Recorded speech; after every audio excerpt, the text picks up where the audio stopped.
sama aku Olivia Sibuan. Kali ini aku akan membuat video tentang coronavirus atau COVID-19 dan peran perawat komunitas di tengah pandemi yang sedang berada. Nah, kali ini aku akan menjelaskan tentang apa itu coronavirus. Nah, yang pertama itu yang aku jelaskan itu adalah coronavirus adalah kumpulan virus yang bisa menginfeksi saluran atau sistem pernafasan. Habis itu, virus ini juga menyebabkan infeksi pernafasan ringan seperti flu. Namun flu virus ini juga bisa menyebabkan infeksi pernafasan berat seperti infeksi paru-paru. Nah, di sini juga kalau kita ngerasain nggak enak itu bisa jadi nggak enak, maksudnya nggak enak pada saluran pernafasan, kayak batuknya udah 2 minggu nggak sembuh. Nah, itu bisa menjadi tanda dan gejala dari coronavirus. Tapi di sini nanti aku juga akan menjelaskan tanda dan gejala yang lebih signifikan kalau orang yang udah terinfeksi coronavirus.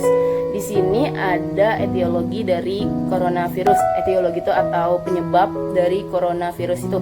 Nah, di sini ada yaitu namanya spesies Staph Acute Respiratory Syndrome virus corona atau yang disingkat menjadi SARS-CoV-2.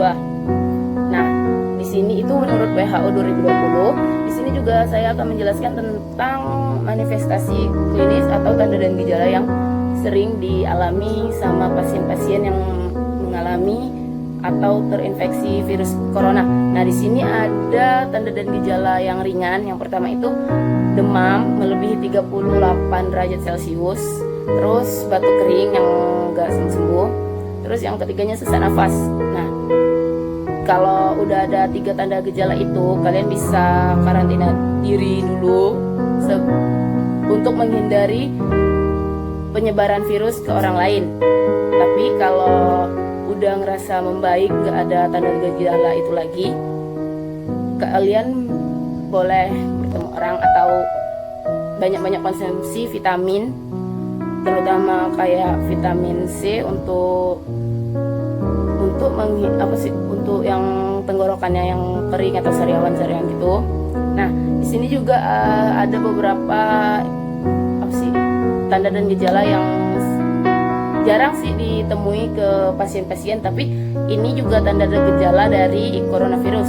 Yang pertama itu diare, terus sakit kepala, terus konjungtivitis atau yang matanya tuh kayak kemerah-merahan, terus hilangnya kemampuan mengecap rasa atau mencium bau, atau kalau kayak kita tuh kehilangan rasa, kalau kita tuh kehilangan rasa di lidah, terus kalau kita mencium tuh nggak ada bau, kayak flu lah kurang lebihnya.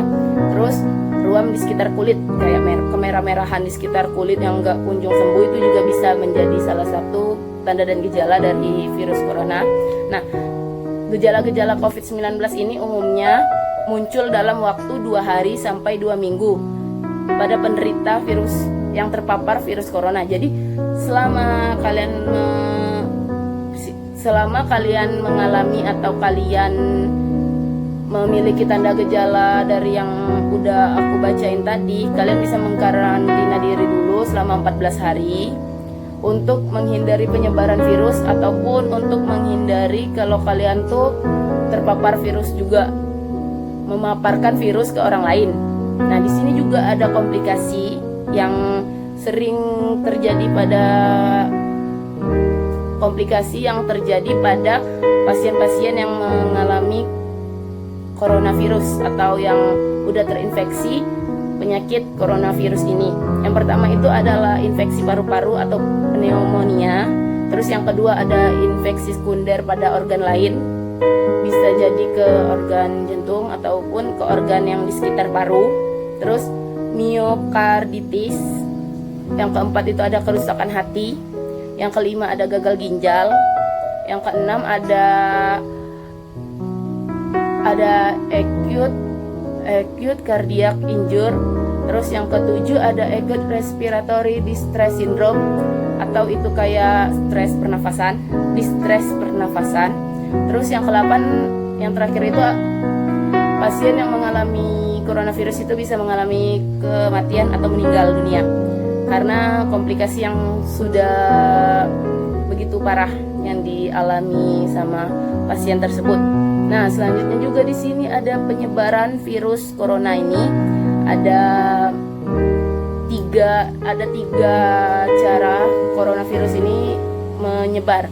Yang pertama itu transmisi tetesan pernafasan, atau orang yang batuk yang kayak air liurnya tuh muncrat ke orang lain, atau kayak dia tuh batuk terus pernafasannya tuh batuk di sekitar umum tanpa ditutup, tanpa di kayak gunakan etika batuk, itu bisa menyebabkan tertularnya atau penyebarannya lebih cepat. Terus yang kedua itu penularan kontak tidak langsung, atau yang biasa dijelaskan virus dapat ditularkan melalui kontak tidak langsung dengan orang yang terinfeksi.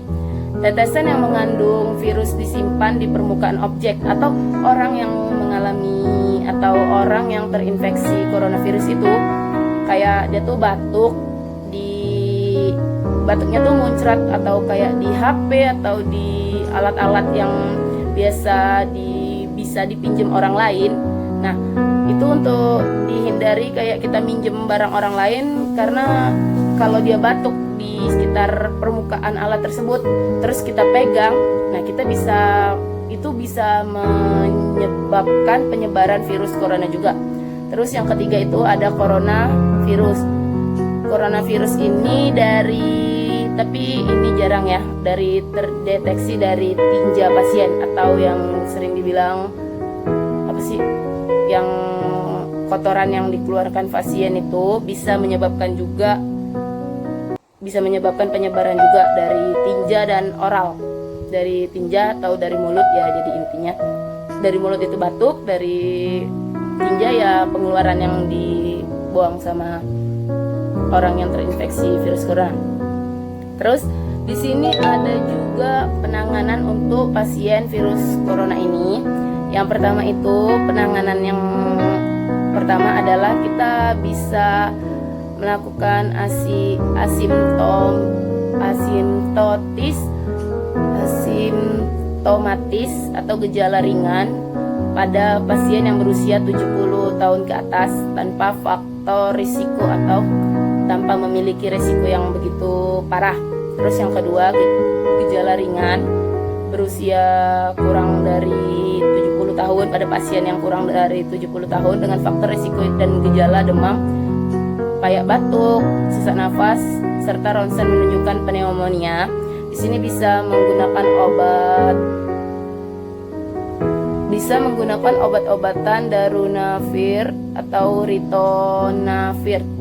Itu bisa dikonsumsi 2 kali 2 tablet per hari, tapi itu lebih baik kita datang aja ke rumah sakit terdekat untuk mendapatkan penanganan yang lebih khusus, karena virus corona ini sangat cepat tertular ke orang lain dan juga cepat mengalami komplikasi.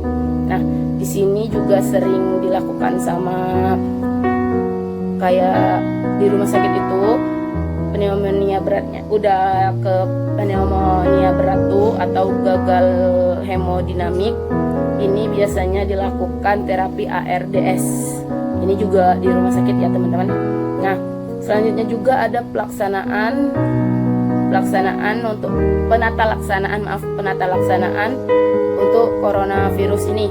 Yang pertama itu terapi support untuk gejala ringan. Pada pasien COVID-19 dengan gejala ringan bisa dilakukan isolasi diri selama 2 minggu atau 14 hari. Pasien disarankan untuk menggunakan masker, terutama saat melakukan kontak dengan orang lain. Beberapa terapi support seperti antipiretik atau anitusif juga bisa dikonsumsi untuk gejala ringan pada pasien yang terserang virus corona. Terus ada juga pada gejala beratnya, di sini kita bisa melakukan langsung bawa ke rumah sakit, atau yang langsung kita dirawat inap biasanya sama rumah sakit untuk melakukan isolasi diri di rumah sakit juga, dan untuk menghindari terjadinya komplikasi. Nah, selanjutnya juga di sini ada peran perawat komunitas. Nanti juga saya akan mengadakan edukasi pada orang-orang sekitar saya edukasi untuk menghindari atau edukasi kesehatan untuk orang-orang sekitar agar tidak terinfeksi virus atau mengurangi penyebaran virus corona itu sendiri.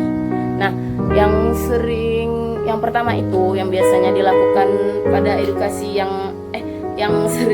akan saya lakukan edukasi ini, yang pertama itu sering-sering cuci tangan menggunakan sabun atau air yang mengalir. Tapi kalau kita lagi di tempat umum bisa menggunakan hand sanitizer. Untuk mencuci tangan minimal 60% ya hand sanitizernya, jangan yang cuman berapa persen alkoholnya. Jangan yang di bawah 60% karena itu belum bisa membunuh virus-virus yang ada di sekitar tangan kita. Terus kita juga harus menerapkan etika batuk. Jadi kalau kita batuk di depan umum, kita bisa menggunakan lengan bagian dalam. Jangan batuk asal batuk aja. Nanti kita nggak tahu kalau kita terserang atau kita sudah terpapar virus corona, nanti takutnya kita tuh menyebarkan atau menjadi transmisi dari coronavirus ke orang lain, kan kasihan sama orang-orang sekitar kita. Terus kita juga harus menjaga jarak sama orang-orang lain. Selanjutnya juga ada jangan menyentuh area wajah dan ataupun terutama bagian mata atau hidung, karena itu juga kan tangan kita belum tentu bersih. Jadi hindari untuk menyentuh area wajah, mata dan hidung. Nah, selanjutnya juga kita harus melakukan jaga jarak minimal 1 meter sama orang lain. Jadi kita harus jaga jarak sama orang lain kalau di tempat umum ataupun di ruangan tertutup untuk menghindari terjadinya kontak langsung sama orang yang mengalami atau orang yang sudah terinfeksi coronavirus. Nah, selanjutnya juga kita juga harus menghindari orang yang mengalami gangguan pernafasan. Dan yang terakhir juga kita harus berobat ke fasilitas kesehatan jika kita memiliki tanda gejala yang sudah saya bacakan di atas. Itu saja yang bisa saya jelaskan untuk video saya kali ini. Jangan lupa juga setelah ini bakal ada video edukasi saya sama orang-orang sekitar saya.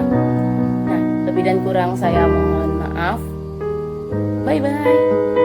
Ini saya, mahasiswa dari Universitas Katolik Musikalitas, akan menjelaskan tentang tanda dan gejala yang dialami sama pasien yang mengalami penyakit coronavirus.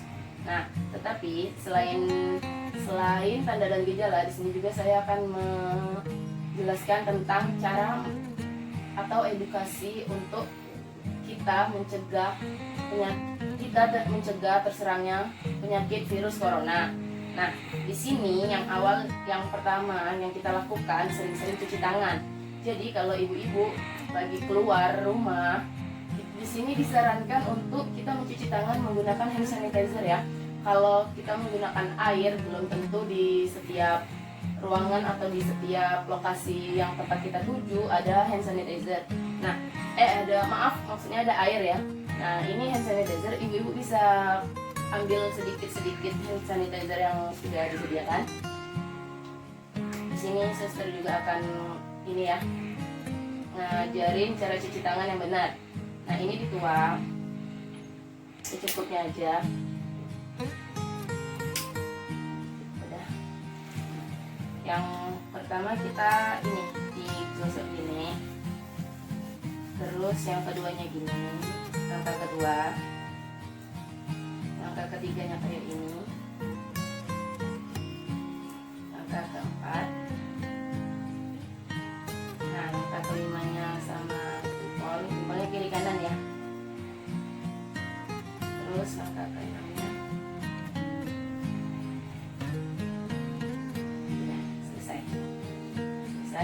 Nah, apakah ibu udah paham cara cuci tangan yang benar?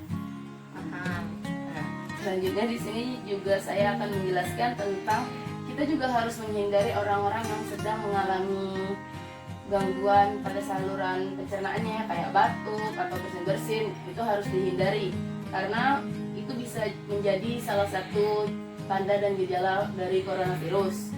Nah, selanjutnya juga kita harus menjaga atau menjaga tubuh kita dengan menggunakan atau dengan mengkonsumsi vitamin yang banyak ya, bukan yang banyak maksudnya nanti kelebihan dosis, maksudnya tuh rutin setiap hari untuk menghindari penyakit-penyakit yang ada. Nah selanjutnya juga di sini ada etika batuk. Etika batuk yang benar itu yang kalau ibu-ibu batuk di tempat umum, kalau nggak lagi pakai masker, batuknya pakai ini ya Bu, pakai lengan bagian dalam. Jadi batuknya gini. Coba ya. Jadi batuknya gitu ya. Nah, selanjutnya juga di sini kan ibu-ibu udah tahu pakai masker ya. Jadi kalau keluar rumah kita harus pakai masker. Nah, kalau disarankan sih pakai masker yang dipakai ibu-ibu sekarang. Kalau masker bedah kan saya dicari sekarang terus mahal. Nah, jadi disarankan pakai masker kain aja. Nah, setelah itu juga di sini suster ada brosur tentang ini coronavirusnya. Itu cara cuci tangan yang udah suster ajarin tadi. Nah, lebih dan kurangnya itu saja penjelasan dari suster. Apakah ada yang ingin bertanya, ibu-ibu? Cukup. Nah, kalau gitu suster mohon pamit. Terima kasih ya. Ya, sama-sama. Baiklah, kalian udah nonton dari video penjelasan saya dan video edukasi yang udah saya jelaskan. Nah, lebih dan kurang saya mohon maaf. Jangan lupa like ya, like kalian, karena like kalian itu bakal bantu nilai saya juga. Jadi dan semoga juga video kali ini bermanfaat untuk kita semua. Bye bye.